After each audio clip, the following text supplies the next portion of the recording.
네, 뉴욕 증시 마감 상황 살펴보는 김선영의 인USA SH인베스트먼트 김선영 연구원과 미국 현지 연결해서 얘기를 들어보도록 하겠습니다. 연구원님 안녕하십니까?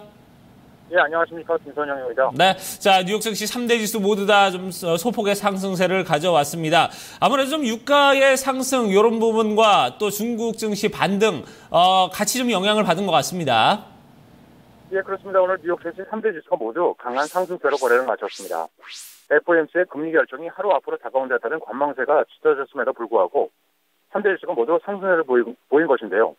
지난밤 중국 증시가 4.9%의 급등세를 보였다는 소식이 아시아 증시는 물론 글로벌 증시에 호재로 반영이 됐던 가운데 지난 8월 미국의 소비자 물가 지수인 CPI가 전달보다 0.1%가 하락해 올 1월 이후 처음으로 당초 보합이었던 예상을 밑돌면서 하회했다는 소식에 노동부의 발표가 연준의 금리 인상 명분을 다소 감소시킬 것이라는 기대감으로 이어졌고 지난 주간 미국 내 원유 재고가 예상 밖으로 감소한 데 따라 오늘 WTI 국제 원유 가격이 5.5%가 급등해 배럴당 47달러를 넘어선 것이 에너지 업종을 끌어올리며 주가 지수의 상승을 주도했습니다.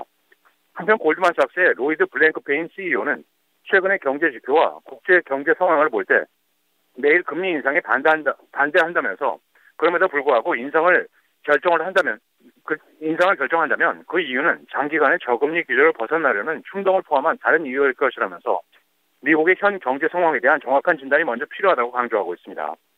오늘 업종별로는 에너지를 비롯해 금광, 유틸리티, 제조업, 자동차, 소매, 어페럴 등이 상승했고 반면 바이오, 택배, 주택 건설 등은 소폭 하락했으며 마지막으로 10년 만기 미국 채금리는 어제보다 상승한 2.303%의 거래를 마쳤습니다. 네, 자 이제 증시 이슈와 특징 종목들 좀 살펴보도록 하겠습니다. 자, OECD가 글로벌 경제 성장 전망치 내놨는데 또다시 좀 올해와 내년의 성장 전망치를 하향 조정했다고요?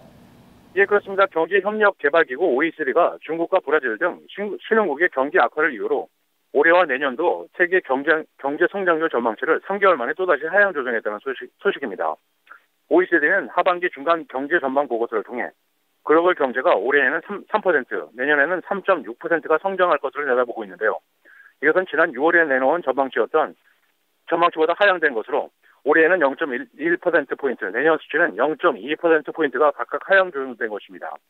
OECD는 중국의 경제 성장 둔화와 그에 따른 원자재 수입 감소 등으로 신흥국 경제 성장세에 조정이 걸렸다면서 중국 경제가 올해에는 6.7%, 내년도에는 6.5%로 성장 속도가 감소할 것으로 내다봤고 브라질 경제는 올해는 마이너스 2.8%, 내년에는 마이너스 0.7%가 될 것으로 내다보고 있습니다. 오늘 특징 종목들입니다. 오늘 폐장 후 세계 2위의 소프트웨어 업체 오라클이 분기 실적을 발표했습니다. 오라클은 지난 분기 예상을 다소 밑돈 주당 53센트의 순이익을 거뒀지만 매출은 84억 5천만 달러로 예상에 미치지 못했다는 분석에 현재 시간 외 거래에서 약 2.2%의 약세입니다.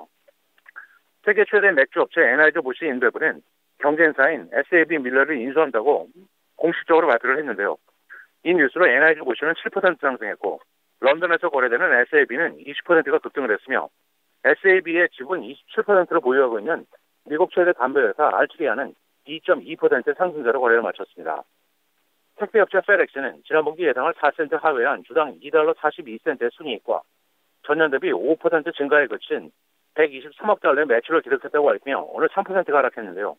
글로벌 경제의 불확실성을 이유로 페덱스는 올 연간 매출 전망을 다소 보수적으로 제시했습니다.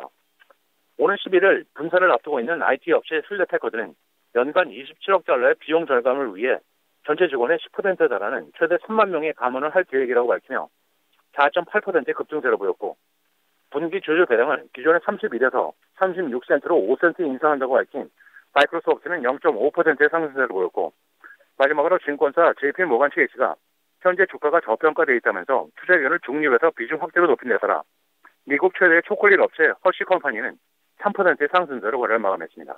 네, 자 이제 경제 지표와 일정들 좀 체크를 해보도록 하겠습니다. 자, 9월에 미국 주택시장 지수가 발표가 됐죠. 예상치를 좀 웃도는 모습을 보여줬네요. 예, 그렇습니다. 오늘 주택시장 관련해 두 가지의 지표가 발표됐습니다.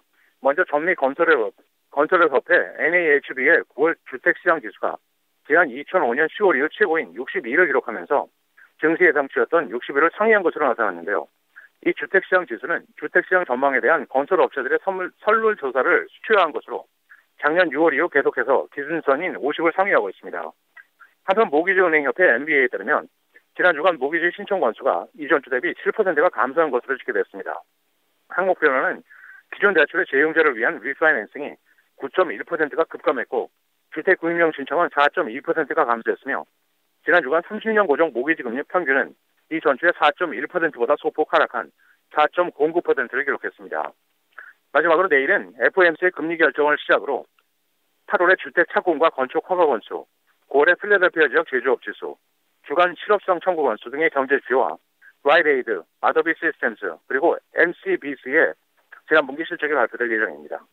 네, 알겠습니다. 오늘도 좋은 말씀 고맙습니다. 예, 고맙습니다. 네. 자, 이렇게 해서 미국 현지 연결해서 뉴욕 증시 마감 상황 살펴봤습니다. 자, 3대 지수 큰 폭은 아니었습니다만 그래도 상승세를 이어갔다는 부분이 상당히 좀 긍정적이지 않나 하는 생각이 드는데요. 그러면 저희가 지수별로 흐름은 좀 어떻게 흘러갔는지 자세히 좀 알아보도록 하고요. 지수에 영향을 미쳤던 외신 소식들도 함께 챙겨보도록 하겠습니다.